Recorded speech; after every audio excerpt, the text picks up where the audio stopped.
On one of your last nights out with George Best, you got a good insight into his attitude towards drink and drugs. Can you tell me about that? Yes, it was very sad, really. He'd been hospitalised and he was in bad health because of drink. Now had given it up officially. So we went out and the first thing he did was order a brandy.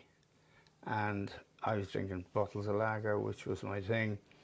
But I had a couple of spliffs actually. And I said to him, George, you shouldn't be drinking that stuff.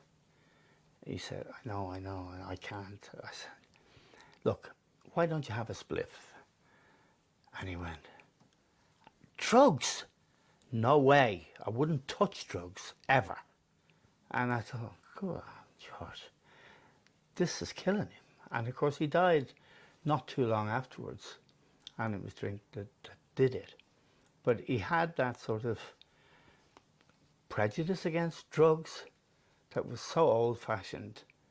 And it applies, of course, to some drugs, but not a spliff. And I thought it was very sad.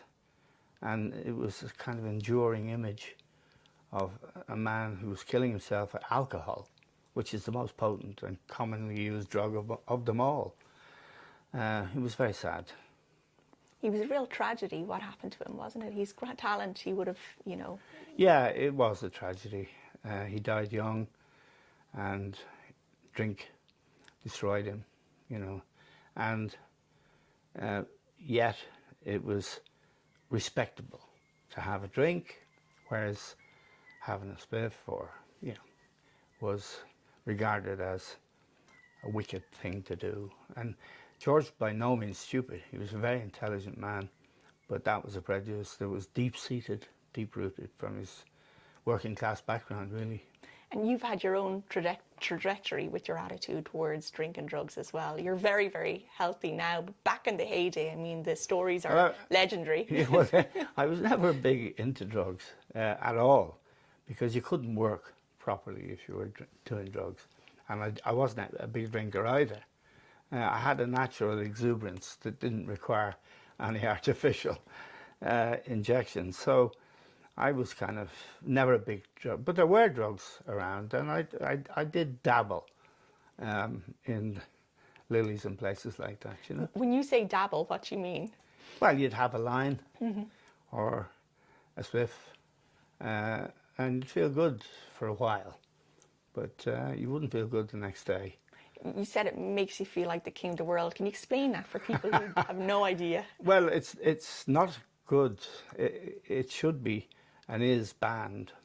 You could legalise cannabis, but you couldn't legalise the more serious drugs. I mean, cocaine, fentanyl, these things are dangerous and shouldn't be used. And every child and every young person should understand the damage that they do.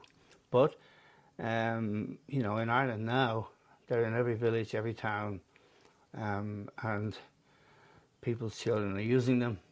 But we need to have candid conversations about it, rather than people pretending they know nothing about it and it's shocking and I wouldn't do that, A lot of people have done it, but you can do it and then cop yourself on and stop. So can you tell me, why did you do it and why did you stop?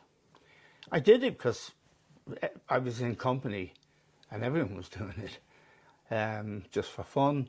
And then when I sort of... And how did it make you feel? For 15 minutes, great, king of the world.